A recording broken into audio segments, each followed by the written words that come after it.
Hello Void Dwellers! In my latest video, I talked about how a right-winger comedian and presenter, Leo Kearse, was downplaying the Nazis' hate crimes to point out that the hate crimes done by Islamists and pro-Palestinians were not being persecuted. The white supremacist in question spread these kind of vile 1930s Nazi-style propaganda on stickers, and he was jailed for 2 years for it. Now, posting this video brought me a lot of commenters from the right who were respectfully disagreeing with me. It was also as if I used the Nazi dog whistle and a bunch of them came to my channel to flex their intellectual muscles, which was adorable and entertaining. I really do get a kick out of the comment section of my videos, I gotta say. There are always some really strange ones as well, like this guy who was sure YouTube would ban him for just saying the word Muslims. Now that is some next level literal Islamophobia. Or this bizarre exchange with an Israeli apparently who told me to go to Israel, and when I didn't understand the context he then switched to Hebrew and then finally admitted he only watched 10 seconds of my video thinking it was about something else and commented without actually realizing what he's commenting on. Which, by the way, wow. I think the winner though is this guy. Just because I absolutely love the insult, Beta Male Gandalf. This is absolutely the name of my next band. But for the most part, it was just non-racist right-wingers who simply disagreed with me. And the argument that kept coming up was that jailing someone just for stickers is against freedom of speech. Now, considering that my original video was actually about being consistent in your convictions, and that most of those who thought jailing a Nazi for stickers was wrong still believe that Islamists should be jailed for what they put on placards, I should probably spend some more time talking about what it means to be consistent with your convictions. However, they did raise a more interesting issue: freedom of speech. It's interesting to me because I always was on the side of free speech. As a classic lefty liberal, it used to be we who stood up for free speech, and it was the right who used to try and censor everything, from music to movies to video games to books to what you are allowed to say on TV. And I would agree that these days the tables seem to have turned, and now it's the left that does dumbest things like censoring classic children's books to not upset the fat kids.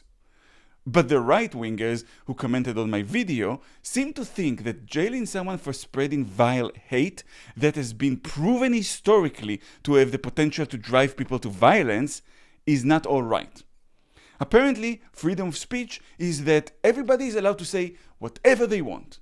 And also, they are allowed to say it wherever they want, I assume, because none of them spoke to the fact that the Nazi was spreading those vile messages in public places, including in Jewish and Muslim communities, which is a fear tactic. But the main point is that they seem to think that freedom of speech means everything is allowed. And that is like saying that freedom of ownership should entitle you to own slaves. No, it doesn't mean that everything is allowed. The basic societal rule, the very basis of any society, is the understanding that we, the individuals, have to diminish ourselves a little bit to make room for everyone else. What does that mean? It means you can't walk around taking everything you want or even need just because. We, in civil society, call it stealing. You can't do what you want just because you want to do it. We don't walk around naked, masturbating in people's faces on the street, right? We all take ourselves a notch down, make ourselves a little less the center of the universe, to allow for others to exist as well. Without that, there is no such thing as a civil society. Freedom of speech is the same. Like everything else, if you live in a civil society, it also has to have limits. Let's think of a very silly example. Let's say that there is a funeral for a very respectable man, someone who served in the army with distinction. He got wounded defending others, then he decided to join the fire brigade.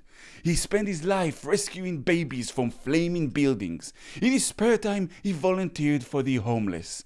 On the side, he developed a vaccine for Parkinson's. And he lost his life saving 70 small children from a rampaging bear. Okay? This guy was a fucking saint.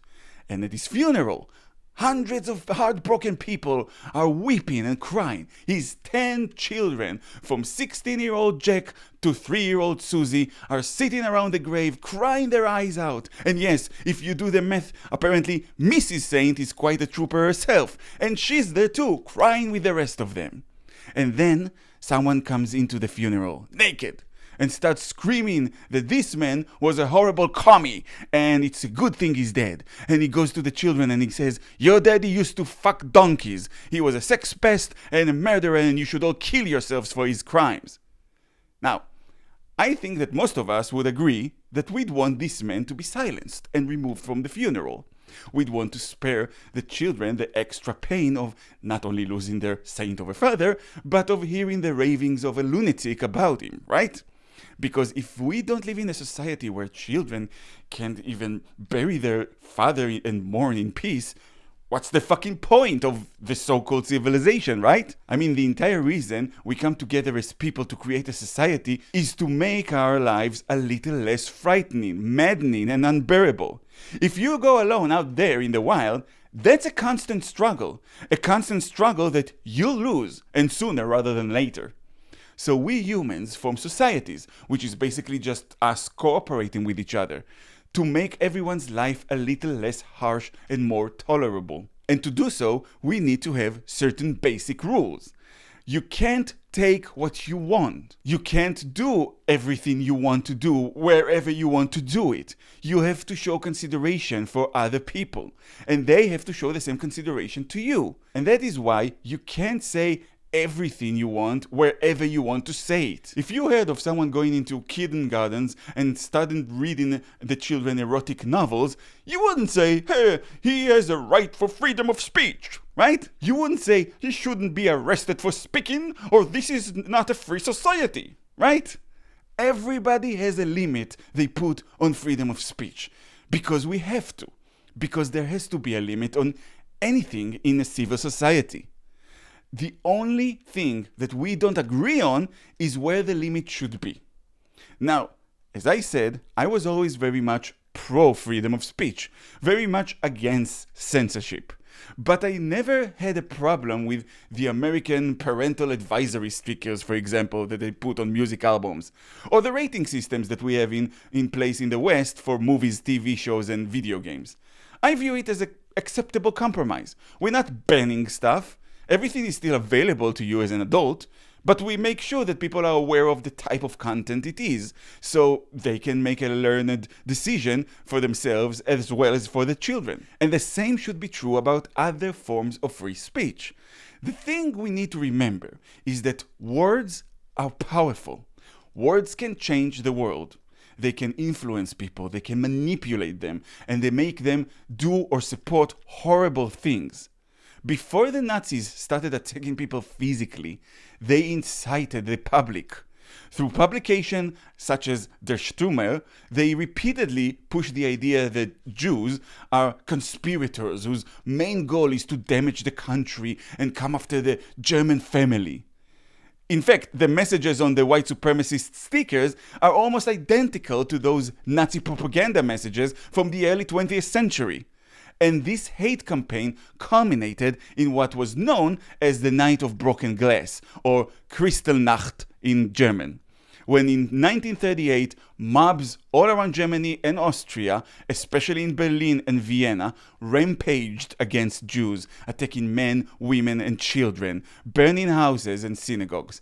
This pogrom claimed the life of 400 people, and many hundreds others were injured.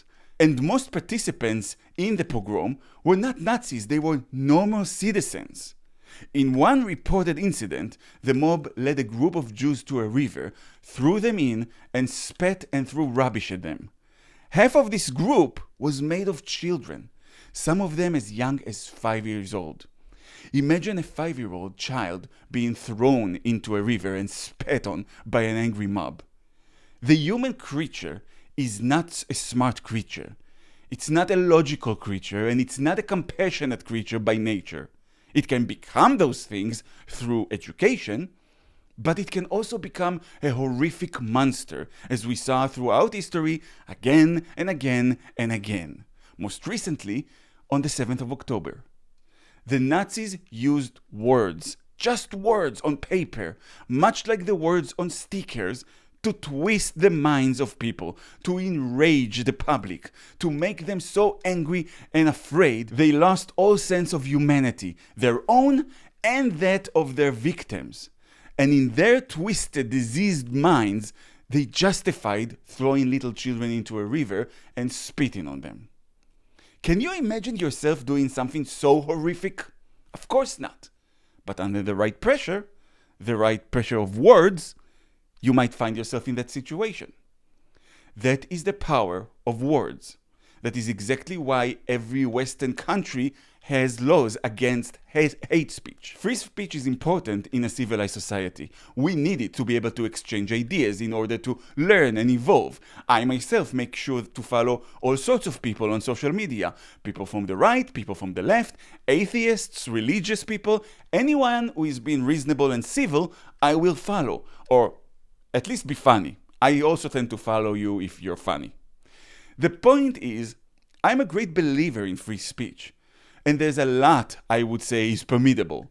I never heard a joke I thought should be censored. You get me in the right mood and I'll be the first in line with all the Holocaust jokes you've never even heard. It's a Jewish thing. We believe in laughing at things, otherwise you'll just end up crying all the time. I don't believe art should be censored. I don't think opinions should be censored. Until we get to the point where they are used to enrage, to incite, to spread lies and fear amongst the population in order to turn it against a certain group. We've seen how efficiently you can do that. We've seen where it can lead. The countries with the laws against hate speech are right to have those laws, and it should be enforced equally against all hate speech, whether it comes from white supremacists or from Islamists and pro-Palestinians, it doesn't matter. Whether it is directed at Jews or at Muslims or at any other minority or at the majority, even if it is directed at the majority, at white people, it doesn't matter. It should always be illegal.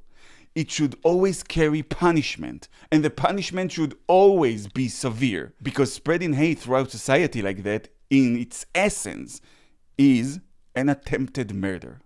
That's where it leads. That's where we saw it led in the past. We don't need to guess. We don't need to wonder, I wonder what would happen. It already happened. We know where it leads.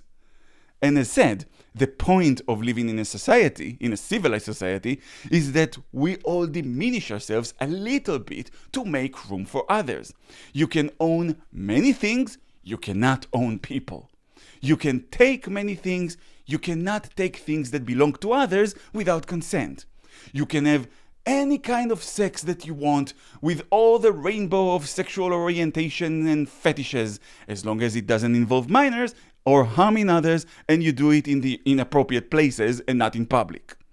And you can say whatever you want and believe whatever you want, as long as you are not spreading hate and lies against an entire group in an attempt to raise a public violent response against that group. Freedom of speech should be almost limitless. When it is used to threaten people's lives, that is the limit.